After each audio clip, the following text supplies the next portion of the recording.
Merhabalar, Nesrin'den Tarifler kanalıma ve mutfağıma hoş geldiniz.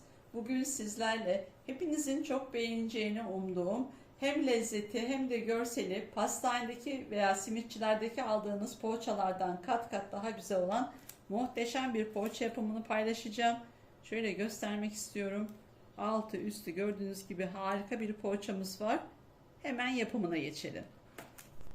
Yoğurma kabımızın içerisine 1 bardak ılık sütümüzü alalım. Bardak ölçümüz 200 mililitre.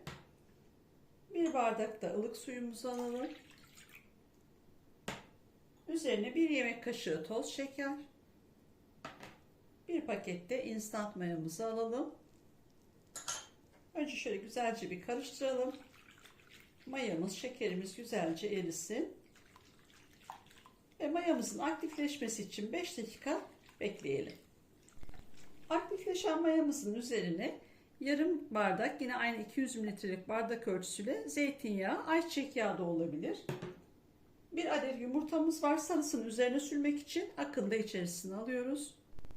Üzerine 50 gram, benim 3 kilogram sütümün kaymağı vardı. Süt kaymağı, bunu kullanıyorum. Evde yoksa olmayabilir. 50 gram tereyağı, oda ısısında veya hafif eritilmiş tereyağı olabilir. Bunu koyuyorum. Ve şöyle güzelce bir karıştırıyorum tekrar. Yavaş yavaş unumu katmaya başlıyorum. Önce birazını ilave ediyorum. Kontrollü bir şekilde koyarak devam edelim. 1,5 tatlı kaşığı da tuzumuz var. Bunu da ilave ediyorum. Önce spatulamla şöyle biraz karıştırarak yapacağım. Daha sonra elle yoğurmaya geçeceğim. İyice karıştırdım. Şimdi unumdan biraz daha ilave ederek artık spatulamı çıkartıp elle yoğurmaya geçiyorum. Ununuzu her zaman kontrollü koyun arkadaşlar. Çünkü unların markasına göre, cinsine göre farklılık gösterebilir. Şöyle yumuşacık bir hamur elde etmek için yavaş yavaş kontrollü koyun. Tarifimizde kullandığımız bütün malzemeler videonun açıklamalar kısmında yer almakta. Oradan da bakarak yararlanabilirsiniz. Hamurumuz iyice toparlandı. 6 su bardağı aynı bardak ölçüsüyle un hazırlamıştım. Tam geldi arkadaşlar. Tam yetti. Şöyle iyice toparladım. Şöyle kıvamını da göstermek istiyorum. Bakın, yumuşacık ama ele yapışmayan bir hamur. Artık hamurumuzun yoğurma işlemi tamamlandı. Hamurumun üzerini bir streç filmle kapattım. Ilık bir ortamda üzerinde örterek ortalama 45 dakika veya 1 saat mayalanmaya bırakıyorum. Arkadaşlar, burada küçük bir püf noktası vermek istiyorum. Ortam soğuksa, özellikle kışın mayalandırmalarda biraz sıkıntı olursa fırınınızı 10 dakika 50-60 dereceye ısıtın. Kapatın, hamurunuzu fırının içine koyun. Harika bir şekilde mayalanacaktır. Bunu da küçük bir dipnot olarak söylemek istiyorum. Hamurumuz 45 dakikada gördüğünüz gibi muhteşem bir şekilde mayalandı. O kadar güzel kabardı. Şimdi üzerini açalım.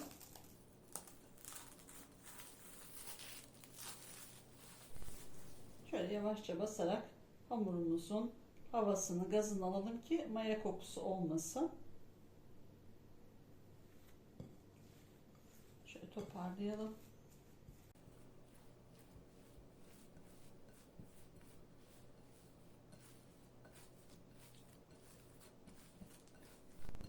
Hamurumdan şöyle küçük bir mandalina kadar bezeler alarak elimde yuvarlıyorum. Küçük büyük olursa ayarlayabilirsiniz. 12 adet beze yapacağız bu şekilde.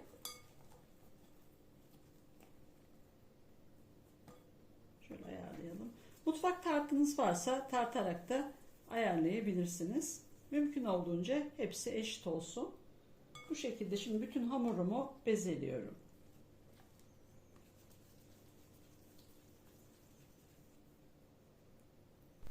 Bütün hamurumu 12 eşit bezeye böldüm bu şekilde.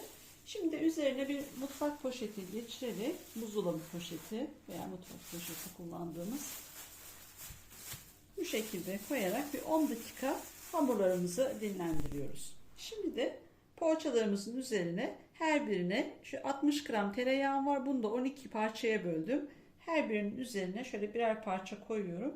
Bu şekilde elimizle açacağız, büyüteceğiz. Hepsi aynı ölçüde, aynı ağırlıkta. Poğaçalarımın içerisine ben şöyle kırma peynirim vardı. Beyaz peynir de olabilir, kaşar da olabilir. Evde hangi peynir varsa onu kullanabilirsiniz. Patatesli olur, boş olur. İstediğiniz şekilde yapabilirsiniz. Onu şöyle kenara alalım. Şimdi matımın üzerine şöyle 2 yemek kaşığı kadar sıvı yağ döküyorum. Daha rahat açabilmek için şöyle elimle güzelce yayıyorum yağımı. Ve bir tanesini alıyorum şimdi bezemin. Şöyle yavaş yavaş elimle büyütüyorum. Tereyağları mümkün olduğunca oda ısısında olsun. Daha kolay açılır, daha kolay yayılır. Dolaptan yeni çıkmış olursa yaymanız zor olur arkadaşlar. Şöyle iki elimle birlikte açıyorum. Hamur o kadar güzel ki zaten dokunmadan açılıyor gördüğünüz gibi. Şimdi şöyle bir kenarından alıyorum. Üzerine bu şekilde. Diğerini de buradan alıp kapatıyorum. Şöyle biraz daha büyütüyorum. Ve ortasına bir kaşık peynirimden koyuyorum. Ve tekrar bu taraftan, şimdi bu taraftan alarak bu şekilde katlıyorum. Şöyle gördüğünüz gibi. Şimdi bir tane daha yapalım. Yine aynı şekilde sıvı yağımdan döküyorum. Bir tane daha alalım. Kullanacağınız yeri bu matınız olur, tezgah üstü olur, masa olur. Bu şekilde yağlarsanız çok daha kolay açılır ve çok daha güzel, böyle hem içi yumuşacık ama dışı gevrek güzel poğaçalarınız olur. Böyle nar gibi de kızarır. Şöyle büyütmemiz yeterli. İçindeki tereyağını da şöyle her tarafına eşit oranda yayalım. Katlayalım.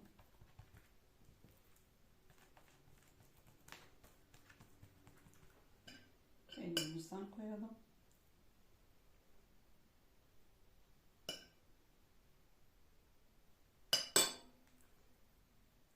Bohça gibi şu şekilde katlayalım. Elimizi şöyle hafif de bastırarak biraz büyütelim. Şu şekilde şimdi bütün hepsini hazırlıyorum. Hazırladığım poğaçalarımı elimle biraz daha büyüterek tepsime bu şekilde dizerek yapmaya devam ediyorum. Bütün poğaçalarıma şeklini verdim. Gördüğünüz gibi harika oldu. O kadar güzel bir hamuru var ki ilk yaptıklarımız hemen tekrar mayalanmaya başladı bile.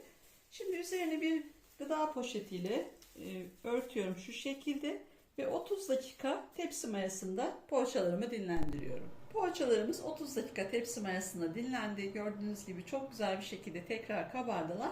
Şimdi üzerine ayırmış olduğumuz sarımızı güzelce çırptım. Ve bir fırça yardımıyla çok da söndürmeden, bastırmadan poğaçalarımın üzerine yumurta sarılarını sürüyorum.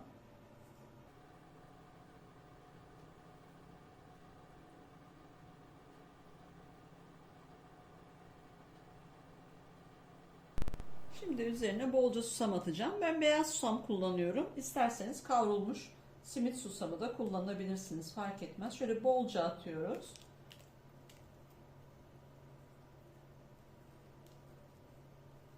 Gördüğünüz gibi böyle az bir susam değil. Şöyle üzeri çıtır çıtır bol susamlı olsun.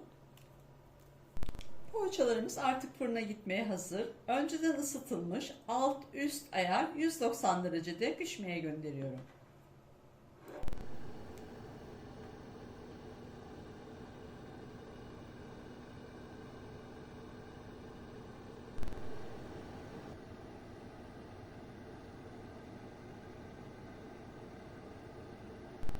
Poğaçalarımız fırından çıktı. Gördüğünüz gibi muhteşem oldular. Benim fırınımda 45 dakikada pişti ama bu her fırına göre farklılık gösterebilir. Şimdi poğaçalarımızın ilk sıcaklığı çıkması için bir 5 dakika ılımaya bırakıyorum. Poğaçalarımız 5 dakika dinlendi. Şimdi şöyle bir tanesinde bakın nasıl güzel. İç dokusuna da bakalım. Tel tel ayrılıyor. O kadar güzel ki üzeri bol susamlı, içi peynirli, altı ve üstü nar gibi kızarmış ama yumuşacık, pamuk gibi harika bir poğaçamız oldu. Mutlaka denemenizi tavsiye ederim.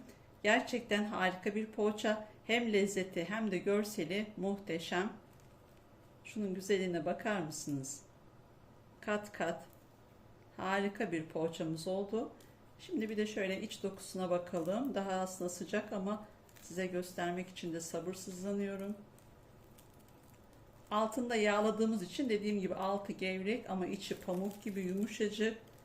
Bakın şu güzelliğe bakar mısınız? Harika. Tel tel ayrılıyor. Muhteşem bir poğaça. Umarım sizler de dener ve beğenirsiniz. Tüm deneyenlere şimdiden afiyet olsun.